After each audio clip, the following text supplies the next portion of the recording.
मधुबन पढ़ाने से पहले मैं आपको ये बता दूं, ये पाठ की विधा अर्थात कौन से प्रकार का है ये वास्तव में एक इंटरव्यू अर्थात साक्षात्कार है।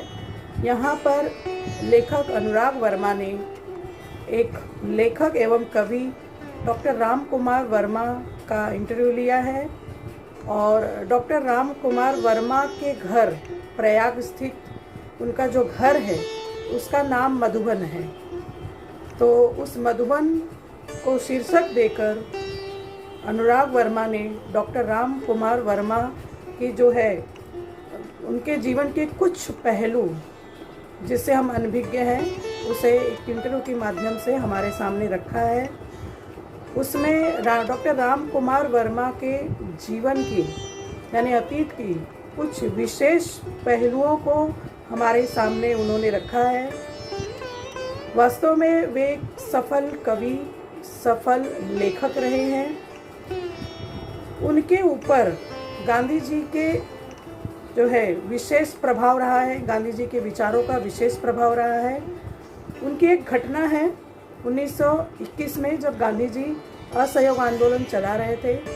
उस समय डॉक्टर राम कुमार वर्मा मात्र 15 वर्ष के थे, वह 9वीं कक्षा में पढ़ते थे और एक सभा में वो खड़े थे और उस समय असहयोग आंदोलन चल रहा था गांधी जी द्वारा रचित। और गांधी जी ने असहयोग आंदोलन में आह्वान किया था सरकारी नौकरी का बहिष्कार करना, सरकारी वस्तुओं का बहिष्कार करना। और उस सभा में एक आह्वान था कि किसमें हिम्मत है जो सरकारी स्कूल को छोड़ने की घोषणा करे, जो सरकारी पढ़ाई का विरोध करे, जो ये कहे कि कल से मैं स्कूल नहीं जाऊंगा। डॉक्टर राम कुमार वर्मा ने उसी समय निर्णय लिया कि अब कल से मैं स्कूल नहीं जाऊंगा। उनका पूरा परिवार स्तब्ध रह गया कि ऐसे कैसे, क्योंकि उनके पिता जो है अंग्रेज सरकार के डिप्टी कलेक्टर के रूप में काम कर रहे थे, उनके बड़े भाई एक वकील के रूप में काम कर रहे थे। सब ने उन्हें समझाया लेकिन उन्होंने किसी की बात नहीं मानी और वो निकल पड़े आज़ादी की लड़ाई में।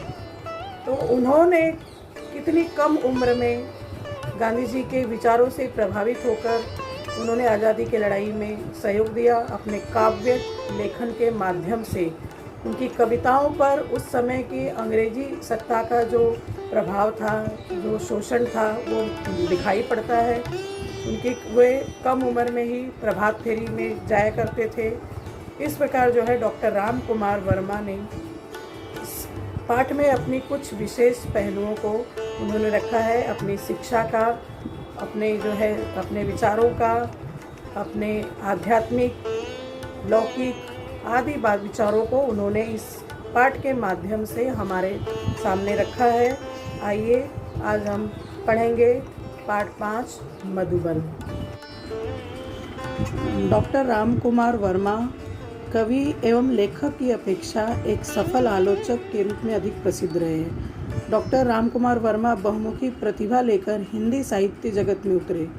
वे एक साथ सफल आलोचक, सफल एकांकीकार, साहित्यकार, दार्शनिक, सफल कवि के रूप में हमारे सामने आए। उन्होंने अपनी प्रतिभा का परिचय प्रत्येक क्षेत्र में सफलता से दिया। कवि और गद्यकार होने के साथ ही वे आलोचक एवं दार्शनिक रहे हैं। इसलिए उनकी रचना में अनुभूति और चिंतन का पक्ष नित्य ही जागरूक और सबल रहा है। उनके इन रूपों को अलग अलग करके देखना, उनका एकांकी चित्रण होना वास्तव में किसी भी कलाकार की समस्त कलाकृतियों को एक कलाकृति मानकर उसका मूल्यांकन करना अधिक सही नहीं है। इस पाठ में लेखक अनुराग वर्मा ने इनका जो है इंटरव्यू अर्थात साक्षात्कार लिया है और उसमें डॉक्टर राम कुमार वर्मा के बहुत से पहलू हमारे सामने आए हैं। डॉक्टर राम कुमार वर्मा की प्रथम काव्य कृति अंजलि का रचनाकाल 1929 में रहा है। वे एक छायावादी कवि रहे हैं और हिंदी जगत में अपना एक विशेष स्थान उन्होंने बनाया था।